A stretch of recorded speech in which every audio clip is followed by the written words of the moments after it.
extension, flexion, radial, and ulnar deviation. So we're moving radial carpal joint, which is the first row of carpals on the radius, and that's actually convex on concave. So the loose back position is going to be a little bit of basically flexion and a little bit of ulnar deviation. And what you're gonna do is your stabilizing hand is gonna be on the radius and the ulna, and then the loose back would be a little bit of flexion and a little bit of ulnar deviation. So if I'm moving into an anterior or volar glide, which position am I increasing? If it's convex on concave, it would be extension, right?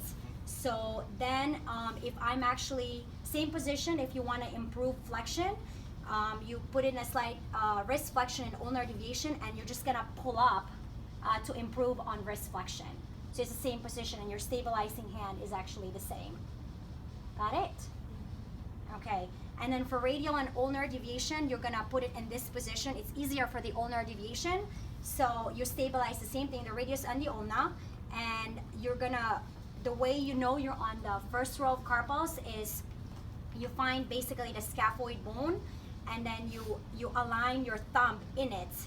And the same loose back position, you actually put it in a little bit of wrist flexion and a little bit of ulnar deviation, and then when you're moving it into an ulnar glide, you're actually improving radial deviation.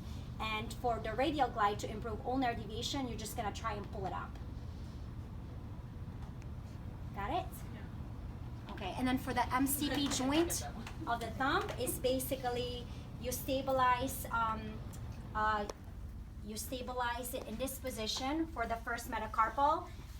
Same thing, you're actually gonna do a little bit of flexion, and then you could do a distraction, and then you could do like an anterior glide, and then basically a dorsal or a posterior glide.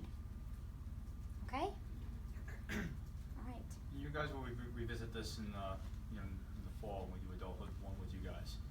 But another thing you can do too, and Dr. Polinsky could show you right now, is like mulligan. So you follow the movement to get, if they're still having trouble with getting that, that full wrist flexion or extension, following the movement, the wrist to get that, into the joint pattern even further. You know what I mean? Mobilization of movement. Yes. So if you want to show them this too. You want to show it? Yeah, do that. Okay, go ahead. So sometimes you may be doing like, grade 3 to 4 to get more range, say. At this point, you won't be doing I wouldn't do mobilization or movement right away with them if it's for pain. So what you would do then from here is just push down as you come up. Or you can tell them to actively go up too. So push down, come up. And I'm still applying that pressure as they're going into wrist extension. Okay, so you're just following the mechanics that Dr. Polinsky just told you, but you're just going into that direction with them. You're helping them along. Same thing for flexion. Push down as I come up, bring it down.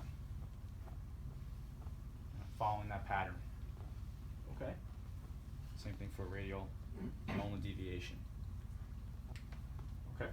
Just wanted to show you that too. That's how you go into the mulligan technique.